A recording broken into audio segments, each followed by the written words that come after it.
여러분, 만약 누군가가 이렇게 말한다면 어떨까요? 이 통장 하나 만들면 세금 22%를 아예 안 내도 됩니다. 아니면 3년만 돈 넣으면 정부가 200만원 넘게 얹어줍니다. 솔직히 좀 사기 같죠? 그런데 이게 진짜입니다. 2026년 정부에서 새롭게 내놓는 통장들이 있는데요. 하나같이 혜택이 너무 좋아서 안 만들면 손해라는 말이 절로 나옵니다. 특히 해외 주식 투자하시는 분들 그리고 청년분들은 꼭 주목하셔야 해요. 오늘은 2026년에 반드시 만들어야 할 통장 3가지를 정리해드리겠습니다. 주식, 암호화폐, ETF까지 원픽 리포트. 먼저 첫 번째로 소개해드릴 통장은 바로 RIA 계좌입니다. 정식 명칭은 국내 시장 복귀 계좌인데요. 이름에서 느껴지듯이 해외에 나가 있던 투자금을 국내로 다시 불러들이기 위한 계좌예요. 2024년 12월 기획재정부에서 처음 발표했고 2026년부터 본격 시행됩니다. 그렇다면 이 계좌의 핵심 혜택은 뭘까요? 바로 해외 주식 양도소득세 감면입니다. 원래 해외 주식을 팔아서 수익이 나면 22%의 양도소득세를 내야 하거든요. 예를 들어 5천만 원 수익이 났다면 세금만 1천만 원이 넘게 나가는 거예요. 그런데 RIA 계좌를 통해 해외 주식을 매도하고 그 돈으로 국내 주식에 투자하면요, 이 양도소득세를 최대 100%까지 면제받을 수 있습니다. 다만 여기서 중요한 게 있어요. 바로 언제 복귀하느냐에 따라 감면율이 달라진다는 겁니다. 2026년 1분기, 그러니까 1월에서 3월 사이에 복귀하면 양도세 100% 면제, 2분기인 4월에서 6월 사이에 복귀하면 80% 감면, 하반기인 7월 이후에 복귀하면 50% 감면입니다. 즉, 빨리 움직일수록 더 많은 혜택을 받는 구조예요. 그리고 한도도 있습니다. 1인당 매도 금액 기준으로 5천만 원까지만 비과세 혜택을 받을 수 있어요. 또 하나 주의할 점은 2025년 12월 23일까지 보유하고 있던 해외 주식만 대상이라는 거예요. 그리고 국내 주식을 산 후에는 최소 1년 이상 보유해야 합니다. 중간에 팔면 혜택이 사라지니까요. 사실 이 계좌가 나온 배경에는 정부의 고민이 담겨 있습니다. 최근 몇 년간 이른바 서학개미라고 불리는 해외 주식 투자자들이 엄청나게 늘었잖아요. 그러다 보니 국내 증시는 상대적으로 소외되고 환율도 불안해졌거든요. 그래서 정부가 파격적인 세제 혜택을 내걸고 해외로 나간 자금을 국내로 돌려오려는 거예요. 다만 이 계좌는 2026년 한 해 동안만 한시적으로 운영될 예정입니다. 해외 주식 수익이 있으신 분들은 꼭 챙겨보시길 바랍니다. 자, 이제 두 번째 통장으로 넘어가 볼게요. 바로 청년 미래적금입니다. 이 상품은 기존에 있던 청년 도약계좌를 대체하는 새로운 적금이에요. 2026년 6월 출시를 목표로 준비 중입니다. 그리고 이 상품을 설명하기에 앞서 우리는 기존 청년 도약계좌가 왜 대체되는지 먼저 알 필요가 있는데요. 청년 도약계좌는 만기가 무려 5년이었거든요.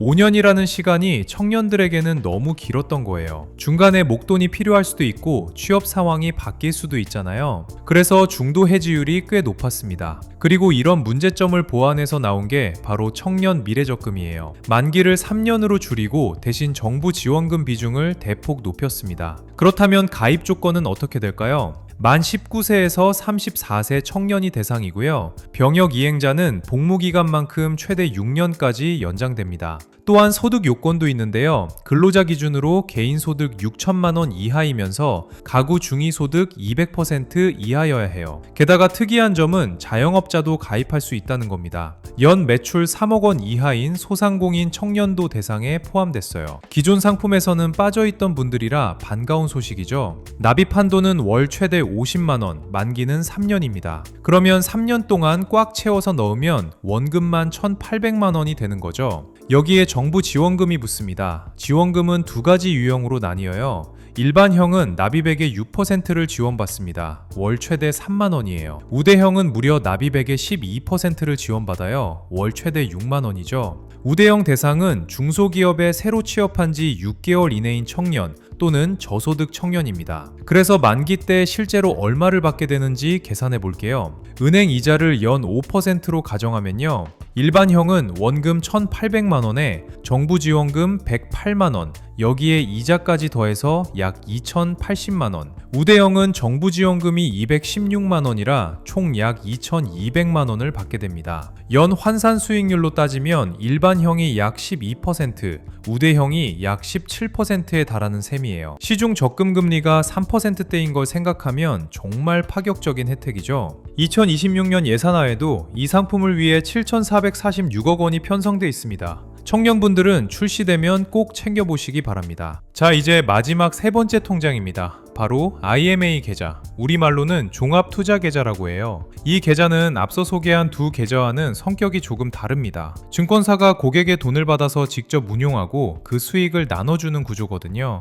2025년 말 한국투자증권과 미래에셋증권에서 1호 상품을 출시했는데요. IMA의 가장 큰 특징은 원금 지급 약정입니다. 쉽게 말해서 증권사가 만기 때 원금을 돌려주겠다고 약속하는 거예요. 물론 법적인 예금자 보호 대상은 아닙니다. 하지만 자기 자본 8조 원 이상의 초대형 증권사만 취급할 수 있어서 안정성은 어느 정도 담보됩니다. 증권사가 파산하지 않는 한 원금은 보장되는 구조라고 보시면 돼요. 그렇다면 수익률은 어느 정도일까요? 현재 출시된 상품 기준으로 연 4%대 수준입니다. 은행 정기예금보다는 높고 주식 투자보다는 안정적인 중간 지점이라고 할 수 있어요. 운용 성과에 따라 추가 수익을 받을 수도 있습니다. 그리고 이 계좌에는 또 하나 특별한 점이 있어요. 조달된 자금의 최소 25% 이상을 중소기업이나 벤처기업에 의무적으로 투자해야 한다는 겁니다. 그래서 생산적 금융이라고도 불려요. 부동산이 아닌 실물 경제에 돈이 돌아가도록 설계된 거죠. 원금 손실은 싫지만 은행 예금 금리가 아쉬운 분들에게 좋은 대안이 될 수 있습니다.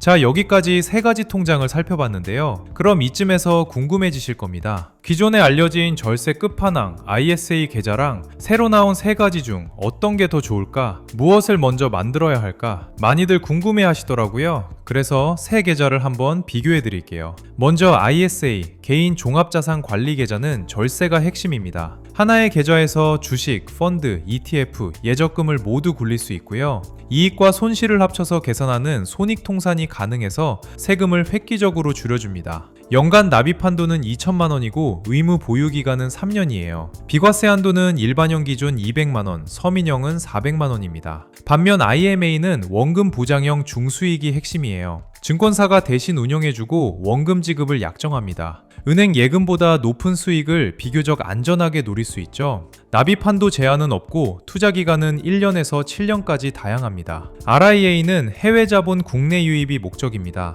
해외 주식 양도세를 최대 100%까지 면제해주는 게 핵심 혜택이에요. 1인당 한도는 매도액 기준 5천만 원이고 국내 주식 의무 보유 기간은 1년입니다. 다만 2026년 한시적으로만 운영된다는 점 기억해 두셔야 해요. 정리하자면 이렇습니다. 꾸준히 투자하면서 절세하고 싶다면 ISA, 원금은 지키면서 예금보다 높은 수익을 원한다면 IMA, 해외 주식 수익이 커서 양도세 부담이 크다면 RIA, 각자 상황에 맞게 선택하시면 됩니다. 사실 요즘 같은 시대에 재테크는 선택이 아니라 필수잖아요. 그런데 열심히 돈을 굴려서 수익을 내도 세금으로 나가는 돈이 만만치 않거든요. 그래서 절세 계좌의 중요성이 점점 커지고 있습니다. 2026년에 새로 나오는 이 통장들 잘 활용하시면 분명 도움이 될 거예요. 특히 RIA 계좌는 올해만 운영되고 사라집니다. 게다가 1분기에 복귀해야 100% 감면 혜택을 받을 수 있으니 해당되시는 분들은 서두르시는 게 좋겠습니다. 청년 미래적금도 2026년 6월 출시 예정이니 미리 준비해 두시는 게 좋겠죠? 오늘은 2026년에 반드시 챙겨야 할 통장 3가지를 정리해봤습니다. RIA 계좌, 청년 미래적금, IMA 계좌. 각각의 특징과 혜택을 잘 비교해보시고 본인에게 맞는 통장 꼭 만드시길 바랍니다. 오늘 내용은 여기까지입니다. 감사합니다.